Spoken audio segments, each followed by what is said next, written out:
ben, on est en direct sur Facebook, sur la page Aedium de l'association qui est à Saint-Cyprien, dans le 66. Et nous accueillons ce soir Cécile Neuville. Merci d'avoir accepté l'invitation. Merci beaucoup. Merci à toi, Bérangère. C'est très gentil. Avec plaisir. Eh ben voilà, c'est une Montpelliéraine. Pour une fois, je fais beaucoup plus près. Hier soir, une Québécoise, aujourd'hui, une Montpelliéraine. Je me rapproche de mes racines. C'est cool aussi de savoir dans le sud de la France qu'il y a des gens qui activent pour que les gens puissent connaître de nouvelles choses dans le développement personnel et dans le développement de soi. Voilà, donc merci beaucoup, Cécile, pour œuvrer pour tout ça. Avec grand plaisir. Voilà. Donc, Cécile, ben, je vais te laisser te présenter, expliquer aux gens ce que tu fais exactement et peut-être après, j'aurai des questions, moi, sur ce que… Voilà. C'est une Ouais. soirée évidemment interactive, donc si vous voulez poser des questions, n'hésitez pas, je les transmettrai à Cécile qui y répondra, je pense, avec beaucoup de plaisir. Oui, bien sûr. Puis n'hésite pas, toi aussi, s'il y a besoin de préciser ou autre, si tu as des questions à m'interrompre. D'accord, pas de souci, pas de souci. Donc oui, bah, moi, en fait, au départ, je suis psychologue. Mais très rapidement, en fait, juste le fait de faire une activité en cabinet plutôt thérapeutique m'a semblé insuffisante en fait comme activité par rapport à tout ce que j'avais envie d'apporter au monde et aux personnes individuelles. J'ai découvert la psychologie positive et c'est ce qui a été le vrai tournant dans ma vie professionnelle en fait. J'ai vraiment découvert en fait une nouvelle approche de la psychologie parce que jusqu'à présent, on s'intéressait à toutes les raisons de ce qui dysfonctionne, donc pourquoi on est en dépression, pourquoi on échoue à l'école, pourquoi les couples divorcent, pourquoi on est malade, pourquoi voilà. Mais par contre, c'est que depuis une vingtaine d'années qu'on s'intéresse aux raisons qui font que d'autres y arrivent en fait. Et c'est ça que je trouve super intéressant, c'est que pour une fois, on s'intéresse à l'autre versant de la médaille en psychologie positive. C'est pas positif, négatif avec un jugement, c'est juste dans le sens réussite par rapport à l'échec. Voilà, c'est plutôt on cherche les facteurs qui contribuent au bonheur, au bien-être, à la réussite, au développement personnel et à tout ce qui aide à être aussi en bonne santé, mais aussi, ça va au-delà, ça va aussi s'intéresser à tout ce qui fait qu'un pays va être plus épanoui et plus florissant, c'est le mot qu'ils aiment bien utiliser, qu'un autre, mais aussi comment, au sein de la justice, on peut aussi améliorer les conditions des victimes comme des fauteurs. Voilà, il y a plein de recherches faites sur, en tout cas, comment améliorer les choses et quels sont les points communs qui permettent ces améliorations-là, en fait. Donc j'ai découvert la psychologie positive et là, ça m'a donné l'envie de le faire connaître et j'ai commencé à tenir un premier blog et en fait, c'est là que mon amour d'internet a aussi commencé parce que je suis une psychologue hyper connectée et c'est comme ça que certainement tu as dû me rencontrer à un Oui. moment donné, voilà. Et avec une mission de faire connaître la psychologie positive au plus grand nombre en France en particulier ou aux pays francophones. Donc j'ai commencé par un premier livre. Voilà, j'ai écrit plusieurs livres et ma première action, enfin après avoir commencé ce blog en fait sur internet au départ, euh, ouais, on m'a un peu challengé, défié de le faire en livre en fait. C'est ça que j'ai aimé en plus, c'est que c'était un petit peu un challenge. Et du coup, je suis allée banco et puis j'ai écrit un premier livre. C'était en 2010, hein, donc ça fait 10 ans déjà. Je fête mes 10 ans de ma vie d'auteur maintenant. Et donc, dans ce premier livre qui s'appelle Le secret du bonheur permanent, j'y ai partagé une méthode que moi j'applique en cabinet en tant que thérapeute, mais que les personnes peuvent s'approprier dans leur vie au quotidien, qui est basée sur les recherches de psychologie positive, mais avec une approche vraiment qui permet de travailler sur ce que j'appelle les piliers de vie, donc pour trouver son équilibre de vie et pouvoir s'épanouir personnellement dans sa vie. Donc ce premier livre est vraiment pour moi ce qui représente le plus mon approche de la psychologie positive en tant que psychothérapeute, en tant que psychologue. Mais après, il y a beaucoup d'autres choses et donc j'avais envie de faire connaître plein d'autres choses et j'ai écrit un autre livre sur l'autre versant, parce que tu m'as parlé quand tu m'as contacté justement d'un de mes livres sur le lâcher prise, entre autres. Et en fait, justement, tout le monde me disait, enfin beaucoup à cette époque-là où la psychologie positive n'était pas du tout connue en France, me disaient oui, mais psychologie positive, le monde des bisounours et tout ça, c'est sympa, mais quand on a des vraies épreuves dans la vie, ça ne va pas tout résoudre.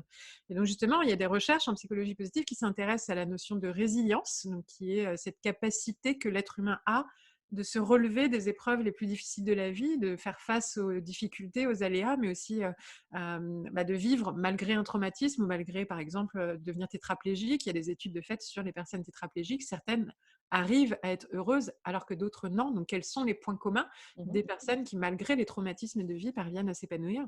Et donc, de là, on en ressort des clés. Et donc, j'ai écrit un livre justement sur l'autre versant. Donc, dans le premier, c'était plutôt pour comment aller mieux, comment être bien dans la vie, comment être heureux. Et le deuxième, c'est OK, quand j'ai des difficultés, comment je peux comment je le gère sur le moment et comment je m'en remets après, en fait. Donc ça a été vraiment la deuxième dynamique complémentaire sur le lâcher-prise par rapport à la thématique du bonheur pour tous. Et puis bon, après, je me suis intéressée aux enfants, par exemple. J'ai écrit des bouquins sur l'éducation positive. Alors, je ne peux pas couper mon petit son, c'est dommage. Je ne sais pas si tu entends les petits Oui, bibis, c'est pas je n'entends plus. Donc du coup, voilà, les enfants, l'éducation positive, comment transmettre ça à nos enfants, pour moi, c'était un message hyper important. Je voulais vraiment, enfin, j'ai toujours eu cette conscience qu'on est ce qu'on est aujourd'hui parce qu'on a quand même vécu dans l'enfance qu'on a vécu. Et donc du coup, les parents ont un rôle à jouer aussi dans l'avenir de leurs enfants, dans le présent évidemment de leurs enfants, mais aussi dans leur construction en tant que futurs adultes. Et que si tous nos parents nous avaient appris à développer notre confiance en soi, à développer un vocabulaire d'intelligence émotionnelle, à développer la pleine conscience, à prendre soin de son corps, de sa vitalité, à bien manger, etc. Évidemment qu'on serait tous beaucoup plus épanouis en tant qu'adultes. Donc, j'en mets pas la faute aux parents parce qu'eux-mêmes n'ont pas appris à le faire. Donc, c'est juste que là, je me dis, et si on commençait à le faire, en fait, et que nous, en tant que jeunes parents qui découvrons tout ce monde-là, on le transmettait à nos enfants qui, eux, du coup, ça y est, sauront aussi le faire avec leurs enfants et ainsi de suite. Et ça donne du sens à la vie, qui est une des clés du bonheur prouvée justement par les démarches de psychologie positive. Donc voilà, finalement, je m'intéresse à tout public. Voilà, c'est depuis les enfants, les adolescents, j'ai beaucoup accompagné les adolescents, les couples, avec des psychothérapies de couple particulièrement, et comment remettre de la joie dans son couple, sachant qu'il y a eu par exemple des études de fait sur les facteurs qui peuvent déterminer si un couple va durer dans le temps et s'épanouir dans le temps. Je vais donner quelques petites clés comme ça au passage. Par exemple, un point commun des couples épanouis et durables, c'est qu'ils ont au moins 5 fois plus, enfin, ils ont au moins 5 interactions positives pour une interaction négative. C'est-à-dire qu'à chaque fois qu'il y a une petite dispute, un accrochage, il faut qu'il y ait au moins 5 fois un câlin, un bisou, un compliment, une phrase, un moment où on rigole aussi, des choses simples, des moments positifs partagés. Donc, l'équilibre est quand même, il en faut 5 pour récupérer 1, quoi. Donc, c'est quand même bien. Donc, ça veut dire Je crois que qu'effectivement, tout le monde va compter ce soir. il faut quand même bien y aller sur les moments positifs, c'est clair. Mais du coup, ça garantit un couple. Voilà. Alors, dans les clés plus faciles, c'est de partager régulièrement des discussions en couple sur la rencontre qu'on a eue ensemble, les premiers moments et les bons moments qu'on a passés ensemble. Se remémorer à deux les bons moments vécus depuis le début, ce qui à chaque fois redonne un peu naissance aussi aux sentiments amoureux. Donc bref, voilà, il y a plein d'études de fait qui prouvent que quand on leur fait faire ça, les couples regagnent par exemple en vitalité de couple et donc en amour et en durabilité aussi derrière. Donc les couples, après le monde de l'entreprise, il y a beaucoup de recherches faites sur comment des entreprises peuvent maintenant à la fois gagner en performance et en rentabilité, puisque ça reste aussi un critère étudié de réussite d'entreprise, mais de bien-être pour tous, bien-être individuel de chacun, bien-être collectif en équipe, et donc comment mettre des techniques de management au service de ce bien-être collectif et individuel, tout en étant pour le développement de l'entreprise. Et donc, notamment, ils mettent l'accent sur ce qu'on appelle une entreprise positive, une culture positive, des valeurs d'entreprise et beaucoup moins sur des stratégies de management pur. On est plutôt sur du management de talent, des ressources de potentiel, des ressources de salariés et les potentiels qu'ils peuvent devenir par la suite. Donc, c'est vraiment, voilà, il y a énormément de choses qui me passionnent et que j'essaie de transmettre. Et donc, du coup, j'interviens en entreprise, en cabinet pour les couples, auprès des enfants. Mes livres sont à la fois, alors j'ai des livres pour les enfants, par exemple, j'ai mon petit cahier émotions positives, mon petit cahier émotions pour la gestion des émotions, mon petit cahier pensée positive pour développer l'optimisme des enfants. Et j'ai créé un jeu aussi. Alors ça, c'était là pour le coup, c'était un rêve complètement personnel. Moi-même, depuis, alors je suis maman, je n'ai pas précisé, mais je suis maman de 3 enfants qui sont maintenant plus grands, ils sont ados. Mais depuis qu'ils sont petits, j'adore à tous les anniversaires, à Pâques, etc., faire des jeux, en fait, et on invite des copains. Et je fais souvent des jeux de loi, en fait. J'invente des jeux de loi que je crée avec eux et je leur crée des petites missions, mais toujours dans une dynamique positive où on valorise les enfants, on crée le lien, etc. On fait faire de la méditation, des trucs voilà, de collaboration. Vraiment, voilà, dans un état d'esprit psychologie positive, et ça depuis tout petite. Et du coup, j'avais été voir une de mes maisons d'édition pour voir si ce serait possible de créer vraiment un jeu comme ça. Et du coup, je suis contente parce qu'on a réussi à le créer. On a créé le jeu de loi du bonheur. Et donc, dans le livre, c'est un jeu qui est découpé dans un livre qui s'appelle Je joue et je découvre mes émotions aux éditions Solar. Et donc, du coup, là, c'est un vrai plateau de jeu avec des petites cartes, avec des questions et tout ça. Et on joue en famille. Moi, j'ai joué plusieurs fois avec mes enfants quand ils étaient petits. Maintenant, ils sont un peu plus grands. Et encore que je pourrais parce que finalement, ils sont joueurs en plus sur ce genre de trucs-là. Mais c'est assez simple. Donc voilà, les enfants, les ados, les couples, les entreprises. Et puis après, maintenant, je me suis aussi intéressée au vieillissement réussi. On va jusqu'à la fin de vie. Et donc, du coup, comment non pas simplement vieillir plus longtemps, mais vieillir bien plus longtemps. S'épanouir dans le troisième âge, comme on l'appelle, ou l'âge d'or, je trouve que c'est encore mieux. Et donc, de plus en plus, puisque nous-mêmes, nous sommes les futurs qui seront là-haut. Forcément, ça commence à me parler en me disant ça se prépare dès maintenant. En fait, c'est pas au dernier moment qu'on prépare le vieillissement réussi, comme ils l'appellent en psychologie du vieillissement, justement. Et donc, du coup, c'est vraiment de se dire que, par exemple, il suffit de marcher ou de faire une petite activité non intense 3 fois par semaine, 20 minutes, pour déjà augmenter sa longévité et de réduire les risques cardiaques et les problèmes de santé physique liés à l'âge. C'est aussi, par exemple, rester engagé dans ses responsabilités de vie, c'est-à-dire ne pas déléguer tout. Plus les personnes, on leur redonne la responsabilité d'entretenir une plante, de faire son propre ménage, de choisir ses courses, alors que parfois, quand ils commencent à vieillir, on leur laisse plus aucun choix et ils ne font que survivre. Ça n'a pas vraiment d'intérêt pour eux sur le moment et en même temps, ça les aide pas à vieillir encore et à vieillir épanoui. Donc voilà, par exemple, d'autres recherches qui me passionnent et que j'aime bien aussi faire connaître et inviter les gens à découvrir. Et puis après, voilà, moi, ça, c'est ma partie psychopositive. Mais après ça, évidemment, étant psychologue, je travaille aussi à Montpellier, donc comme tu disais, dans un lieu qu'on a créé avec mes associés, la Maison du Bien-être. Et donc, à la Maison du Bien-être, on a eu beaucoup d'autres professionnels qui sont intervenus. Donc, des professionnels comme toi et comme d'autres de nos réseaux, de tout corps de métier, mais liés au bien-être en général. Et à force, on avait beaucoup de demandes sur mais comment je peux intégrer la psychologie positive dans ma pratique et est-ce que tu n'aurais pas d'autres techniques. Et puis du coup, j'avais envie de faire connaître aussi. Puis on a fini par créer un centre de formation. Et aujourd'hui, c'est vraiment le plus gros de mon activité finalement à ce jour, le centre de formation Zen Pro où on forme en ligne parce que au début, on se contentait de former les personnes qui habitaient à Montpellier ou qui pouvaient venir à Montpellier. Et puis, on nous a sollicité partout dans la France, voire dans le monde, parce que ces formations, les gens ne pouvaient pas toujours venir. C'était pas simple. Et donc, du coup, on a fini par petit à petit créer toutes nos formations en ligne, les unes après les autres. Et aujourd'hui, on a 33 formations en ligne, je crois, donc, qui permettent de découvrir des outils pratiques de PNL, d'analyse transactionnelle, de psychologie positive, évidemment, d'intelligence émotionnelle, de comment animer un groupe de parole, comment animer des ateliers du bonheur. On a créé un réseau autour de ça. Et ça, c'est un truc que j'adore, en fait, c'est prendre soin de ceux qui prennent soin des autres. C'est une phrase que j'aime bien dire, mais c'est un peu ça, c'est que je me dis quand on est thérapeute, coach, professionnel de l'accompagnement, même masseur, même, enfin voilà, énergéticien, tous les métiers, en fait, c'est nous qui prenons soin des autres, mais en fait, personne vraiment ne pense à prendre soin de nous. Souvent, on se dit « Ah, mais toi, tu as tous les outils, quelle chance !» Oui, mais en même temps, les outils sur soi, c'est pas pareil. Donc, on a créé le réseau Zen Pro avec mes collègues du centre de formation Zen Pro pour pouvoir se retrouver entre professionnels et multimétiers. C'est-à-dire que jusqu'à présent, il y a plutôt des fédérations que de sophrologues, que de psychologues, que voilà, par corps de métier. Alors que là, on a créé finalement un réseau professionnel intermétier dans l'accompagnement. Et dedans, on propose de s'entraider à se développer professionnellement, mais aussi personnellement. Et il y a des trocs de coaching où on s'échange nos pratiques les uns les autres, un massage contre un rendez-vous. Voilà. Et du coup, on se prend soin les uns des autres. Et nous, on essaye encore plus, l'équipe Zen Pro, de prendre soin des professionnels du réseau.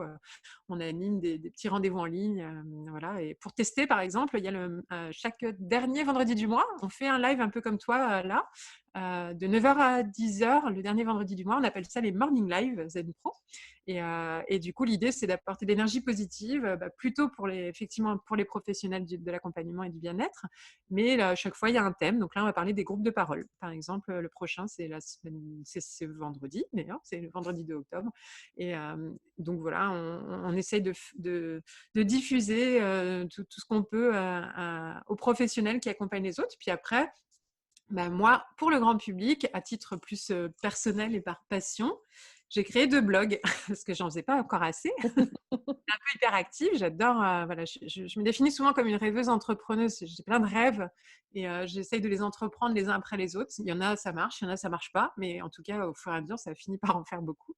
Et j'ai créé 2 blogs. Le blog de la psychologie positive pour tous. Donc celui-là, c'est vraiment le blog pour faire connaître toute la psychologie positive. Et donc là, je vais développer une chaîne YouTube, un podcast et tout ça pour faire connaître au plus grand nombre, vraiment, en plus de mes livres, encore plus que mes livres. Voilà. Et un autre parce que j'ai une autre passion, c'est que si j'aime écrire, j'aime aussi lire et j'adore les livres de développement personnel. Et un jour, je me suis rendu compte que j'adorais tellement que j'en ai une bibliothèque qui déborde et que j'adore en parler avec tout le monde.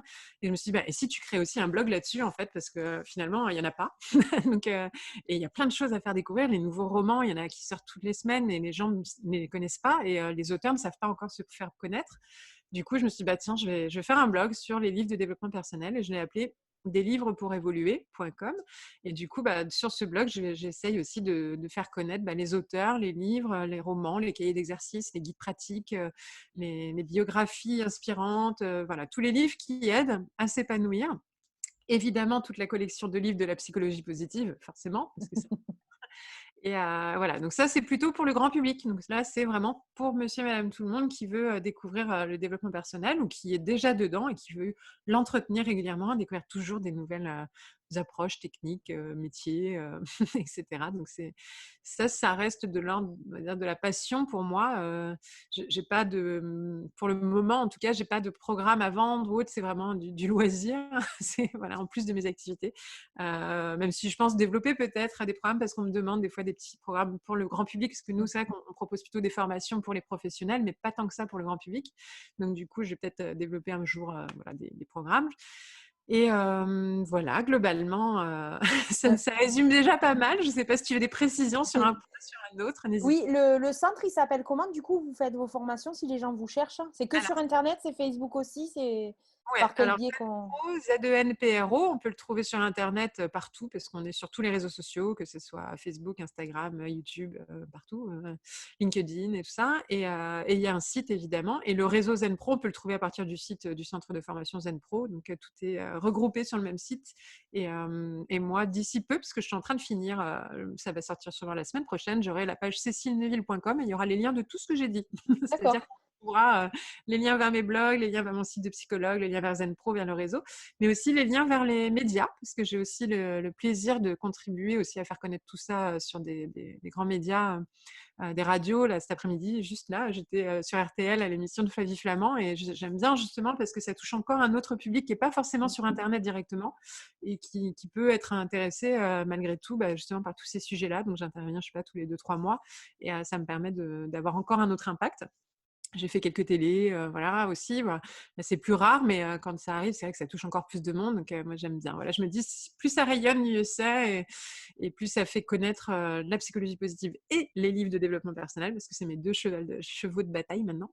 Donc, mieux je me porte et ça donne encore plus de sens à ma vie. Et j'ai vraiment l'impression que, voilà, à la fin de ma vie, je serai assez fière de mon parcours et je le suis déjà. Donc, c'est déjà bien. Je me dis, voilà, quoi qu'il arrive, j'aurai pas de regrets en tout cas. Je fais tout ce que j'ai envie de faire. Je m'en donne les moyens. C'est du temps, hein, c'est de l'énergie. Mais je suis pas seule. Je m'entoure des bonnes personnes. Je sais déléguer aussi. Et puis, ça me passionne, quoi. Et je prends soin de moi. Ça aussi, je pense que c'est important. Ça, c'est important. Parce que ça, c'est peut-être un petit problème que beaucoup dans le réseau ont, hein, dans les professionnels du bien-être, c'est que souvent, on prend tellement soin des autres que des fois, on oublie de prendre soin de soi. Mm. Moi, j'aime bien prendre soin des autres, mais j'aime bien aussi prendre soin de moi. Et donc, je veille à mon équilibre de vie, mon fameux équilibre des piliers de vie.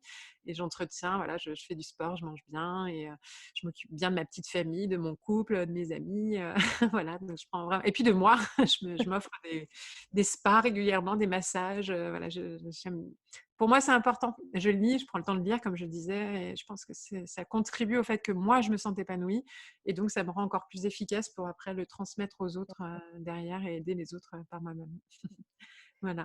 Depuis le temps que tu as commencé, tu trouves qu'il y a une bonne évolution sur la psychologie positive, que les gens y arrivent de plus en plus? Il y a une vraie ouverture réellement?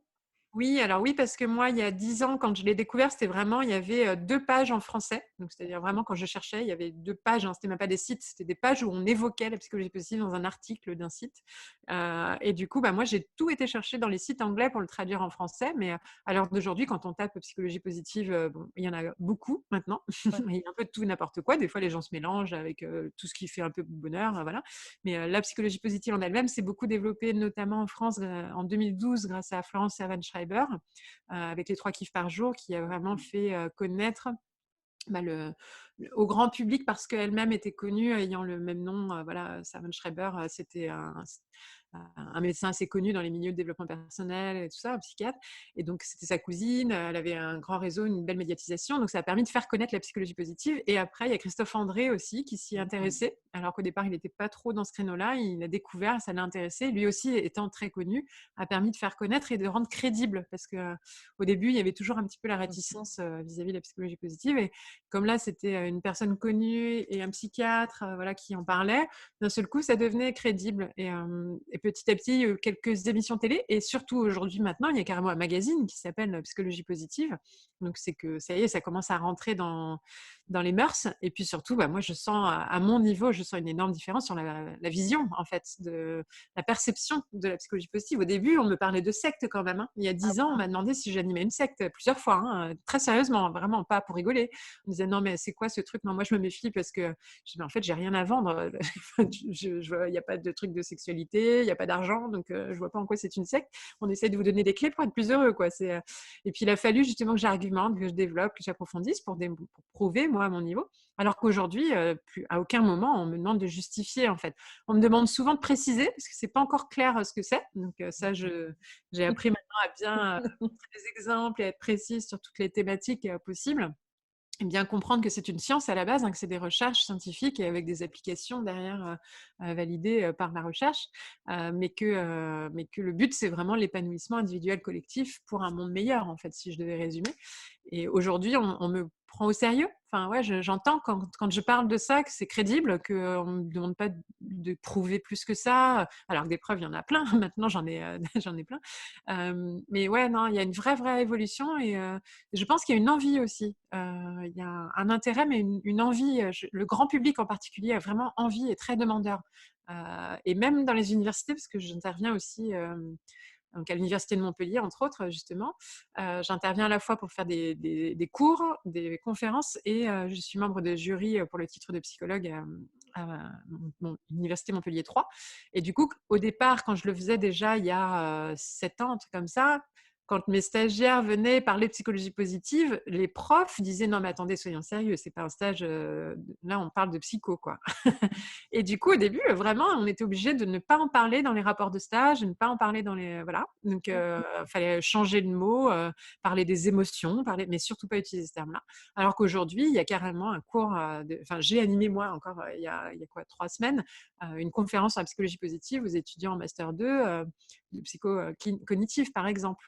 Mais il y a des cours comme ça il y a un DU, un diplôme universitaire de psychologie positive dans une université de Grenoble. C'est encore que le début, hein, parce qu'au Oui, point que j'en suis de citer un ou deux en France, c'est que c'est pas encore voilà. Mais en tout cas, c'est en mouvement. Et je pense que si on se retrouvait dans 10 ans, ça serait juste une évidence que dans toutes les facs, il y en aura, comme il y a des cours de psycho de l'enfant, de psycho de l'entreprise. Enfin voilà, il y aura psychologie positive partout, mais il faut laisser le temps que ça fasse ses preuves et que ça se fasse connaître. D'où moi, une de mes missions, et je ne suis pas la seule, heureusement, de faire connaître pour que tout le monde soit rassuré et voit l'intérêt d'en parler aux étudiants de psycho. Et j'aimerais bien aussi aux étudiants de l'éducation nationale. Donc, moi, j'adorerais intervenir, et je pense qu'un jour j'irai, au sein du centre de formation des futurs enseignants de l'éducation nationale pour leur apprendre la pédagogie positive qui va avec, comment à la fois leur apprendre des connaissances, des compétences, maintenant ça commence à être intégré, mais aussi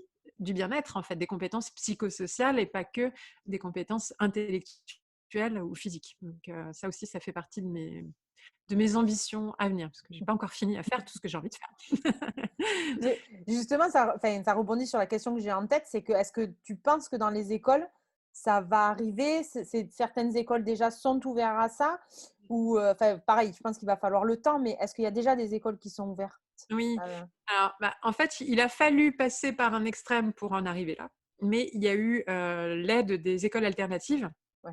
Donc tout le courant des écoles Montessori, des écoles Freinet, compagnie, qui permettent de mettre en place des activités en prenant en compte le bien-être pour que l'école publique, à un moment donné, se dise: «Oh, là, tous les parents s'en vont dans le privé ou dans ces écoles-là, il y a un problème» et donc ça y est, il y a des acteurs qui vont, moi je connais des personnes qui interviennent, directement auprès du ministère pour essayer de faire connaître un petit peu tous ces courants-là et ils font des présentations parce que ceux qui votent ne connaissent pas tout ça en fait. Enfin, donc du coup, il faut qu'on leur apprenne. Et donc il y a dans les réunions au sommet, voilà, il y a des conférences maintenant faites pour leur expliquer l'intérêt, leur démontrer par A plus B qu'il y a eu ça et ça dans telle école, qu'il y a eu des résultats et que ça permet l'apprentissage autant que le bien-être en fait. Je pense qu'une des craintes, c'est qu'en s'occupant du bien-être, c'est un peu comme dans l'entreprise. Si on s'occupe du bien-être, on va perdre de l'argent. À l'école, c'est comme si on s'occupait du bien-être, on va plus rien apprendre à l'école. Alors qu'en fait, non. Et les pays nordiques en sont une belle preuve pour avoir bien étudié leur démarche pédagogique. Ils ont des très bons résultats. Ils sont même les plus heureux sur le classement mondial du bonheur. Et ils sont surtout avec des bons résultats sur le classement PISA des écoles, donc l'évaluation des enfants. Donc, c'est vraiment possible, en fait, d'avoir une éducation qui rejoint les deux. Donc, ça vient et il commence à y avoir des méthodes pédagogiques qui sont un peu transmises aux enseignants, mais pas encore suffisamment, mais en tout cas, ça vient. Et après, il y a aussi tout le courant de personnes comme moi qui formons les enseignants pour qu'eux-mêmes apprennent à l'intégrer dans leur pratique quotidienne, en fait. Même si le système ne change pas, chacun à son niveau peut commencer quand même à mettre en place des pratiques issues de la psychologie positive pour pouvoir aider les élèves à développer leur personnalité, leurs talents, leurs ressources, au-delà de leur connaissance, leur confiance en soi, leur estime de soi, leur sociabilité, voilà. Donc oui, ça bouge vraiment là aussi et encore une fois, c'est que le début. Je pense que d'ici quelques années, pour voir là l'évolution assez rapide ces dernières années d'ailleurs, je trouve que ça a été long à démarrer, mais je trouve que ça va de plus en plus vite et je pense très rapide pareil dans 10 ans, ça sera enfin voilà, je suis peut-être une grande optimiste, mais vraiment je pense qu'on est parti sur cette direction-là. Il y aura des erreurs, il y aura voilà, mais c'est pas grave, enfin on avance quoi. Oui, En c'est tout comme cas, ça on va qu'on pas a dans l'autre sens quoi. Moi je ouais, trouve qu'on va dans la bonne direction en tout cas. c'est comme ça qu'on apprend aussi en faisant des Oui, erreurs, hein. c'est ça. Il faut faire et on verra bien, mais il faut se lancer quoi. Il y a un moment donné, si on se lance pas et ça bouge pas et mais on n'est pas les plus à plaindre, hein, quand on voit l'éducation dans d'autres pays, pareil pour avoir vu. On râle beaucoup les Français, mais on a quand même un environnement qui est pas non plus le pire, que ce soit l'école, le travail, il y a quand même pire. Donc à nous aussi de faire en sorte de trouver au moins ce qu'il y a de bien déjà là où on est en fait. Mmh, C'est une c'est des ça. forces à développer pour s'épanouir. Mmh.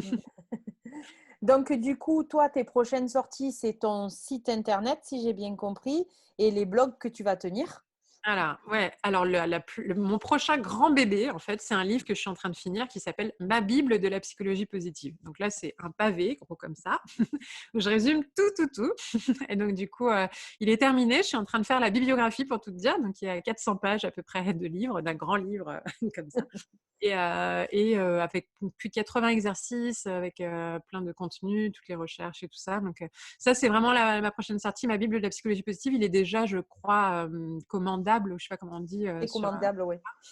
mais il sortira en novembre parce qu'ils sont en train de finaliser. Moi, comme je fais les dernières, on fait les mises en page et tout ça, donc il sortira en novembre. Donc ça, c'est vraiment ma plus proche sortie. C'est ce qui m'a pris le plus de temps depuis 6 mois à peu près, enfin même pas depuis le mois de juin. Donc j'ai l'impression que ça fait 6 mois, mais en fait c'est juste que ça fait 4 mois que je suis à fond dedans. Donc voilà, ça c'est mon gros bébé.